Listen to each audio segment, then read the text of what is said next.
Se você começar a ouvir isso e se sentir mal, saia do vídeo. Saia no mesmo instante.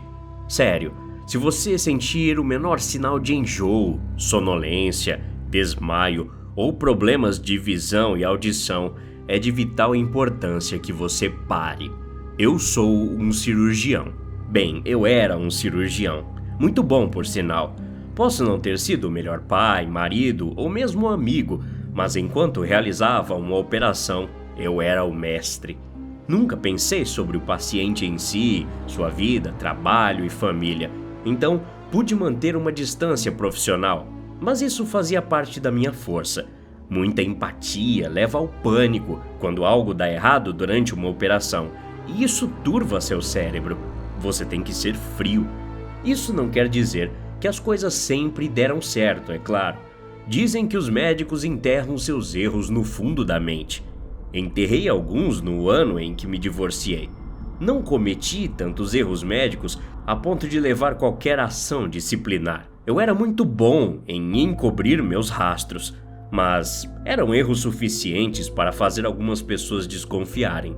Todas as vezes lutei contra a paranoia de que uma das enfermeiras sentiria o cheiro de menta em meu hálito e adivinharia que eu usava para esconder o cheiro de álcool, mas continuei fingindo que estava tudo bem. Admito, nunca deveria ter trabalhado naquela noite. A operação estava quase concluída, mas ter bebido demais antes de ir para o plantão estava me matando. Pensei que a remoção de um apêndice era um procedimento tão padrão que um cirurgião com meus talentos poderia realizar, que isso não era problema. Então, fui em frente. Foi o menor deslize que selou o meu destino. E da paciente, é claro.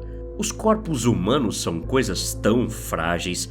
Todos nós vivemos no fio da navalha a cada segundo de cada dia.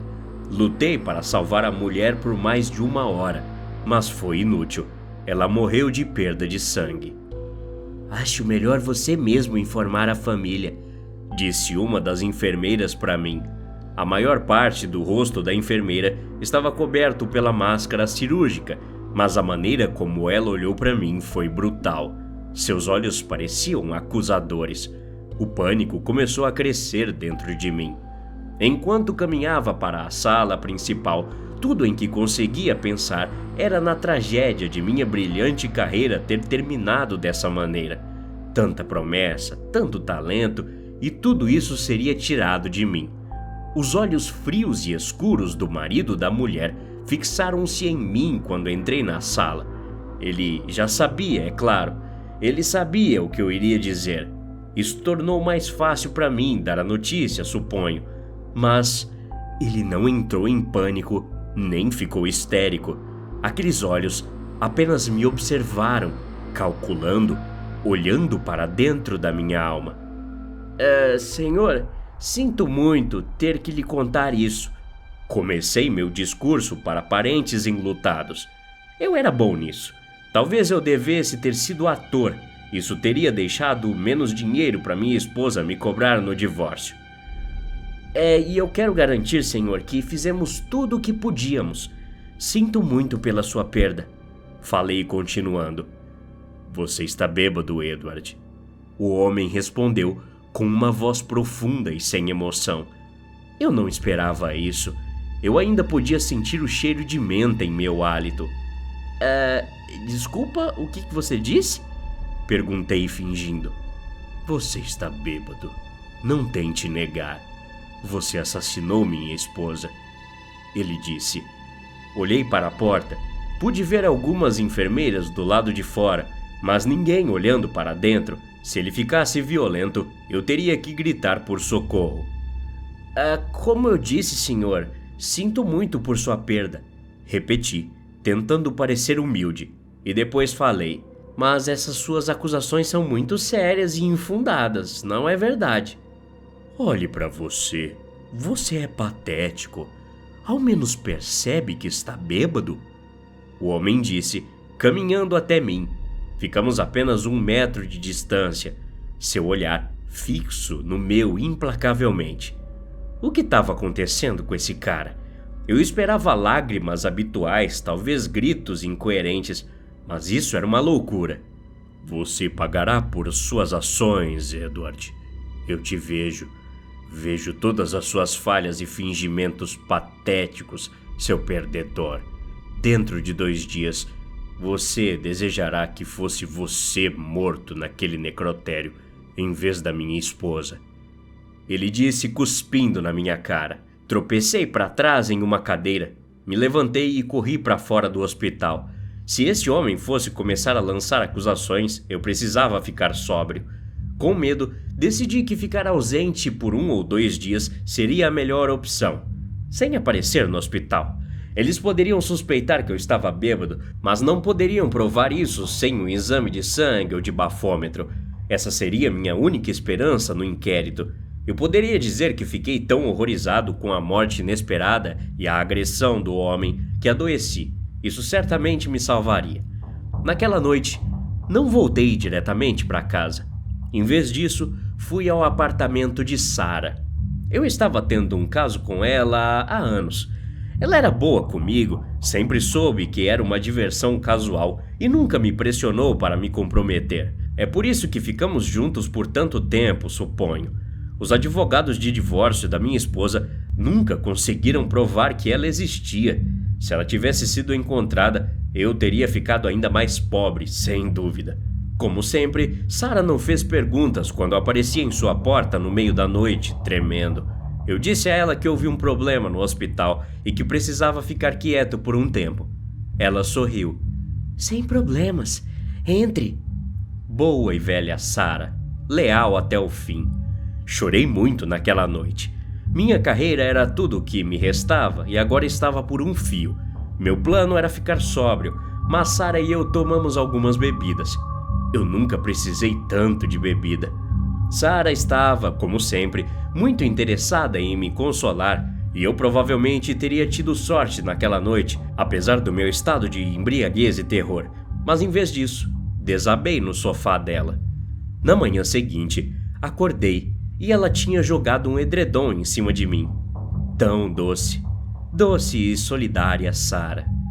Exceto que a doce e solidária Sarah estava morta no chão ao meu lado.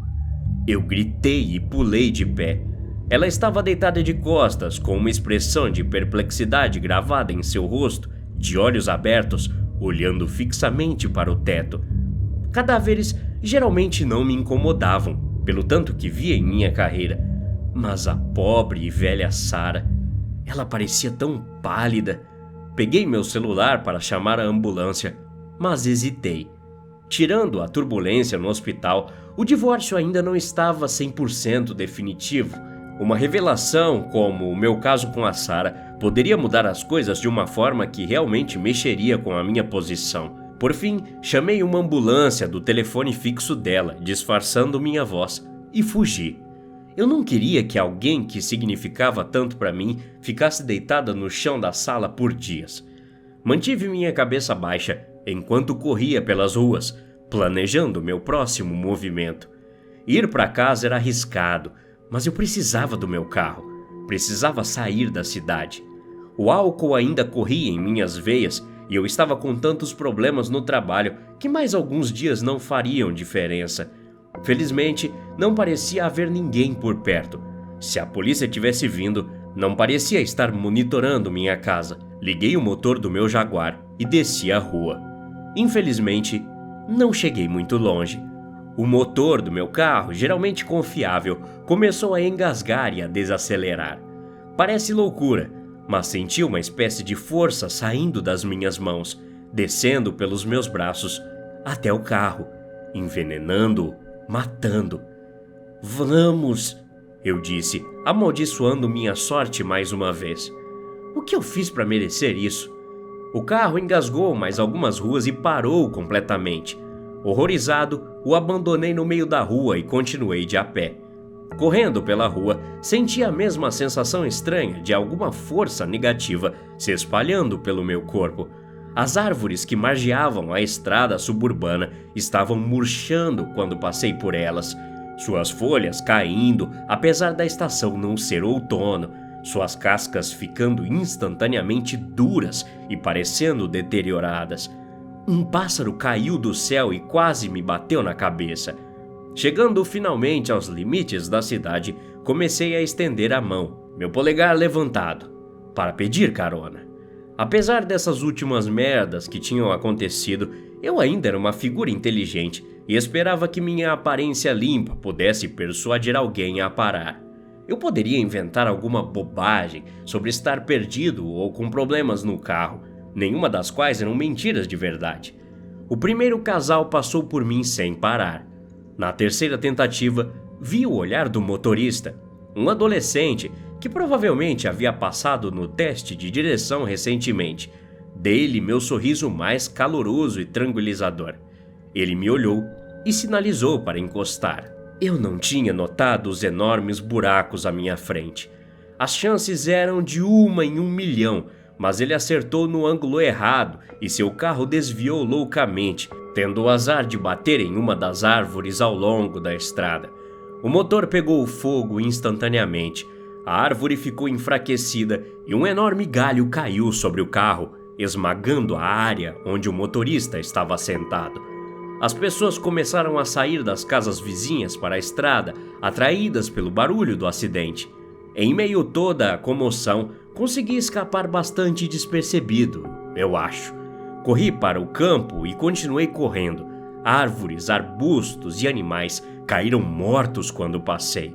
Tentei chegar à área mais remota que pude e acabei encontrando um celeiro. É pequeno e abandonado, um antigo prédio agrícola, eu acho. Não ouvi ninguém passar durante o dia em que estive aqui. Eu tentei de tudo depois disso. Primeiro, tentei me enforcar com o cinto, mas a árvore morreu quando fiquei pendurado ali e me deixou cair no chão. Tentei me afogar, mas quando desmaiei, simplesmente acordei. Acho que a opção mais fácil está fora de questão. Eu tenho um plano, no entanto. Um plano e um sinal de 3G fraco. É assim que conto ao mundo o que aconteceu comigo. Quando eu voltar para a cidade, voltar para a antiga casa de minha família e fazer o que sei que precisa ser feito, não quero ser visto apenas como mais um fracassado profissional que ficou louco e matou a esposa e o novo namorado dela. Não, estou apenas usando o poder que recebi, sabe? E pelo menos se você estiver ouvindo isso, entenderá quando vir minha história no noticiário. Depois disso, vou atrás do desgraçado que me amaldiçoou. Se ele quiser a morte, trarei para ele. Então, vou me entregar à polícia. Sem dúvida, eles vão me trancar em uma solitária em algum lugar pelo resto dos meus dias, mas pelo menos terei saído melhor do divórcio, finalmente. Mas não se preocupe, tenho quase certeza de que esse poder, se é que você pode chamá-lo assim, não funciona por meio de postagens na internet. Espero que não, de qualquer maneira. Mas se você se sentir mal nas próximas horas, procure um médico. E não se esqueça de sentir o hálito dele. Até a próxima. Obrigado.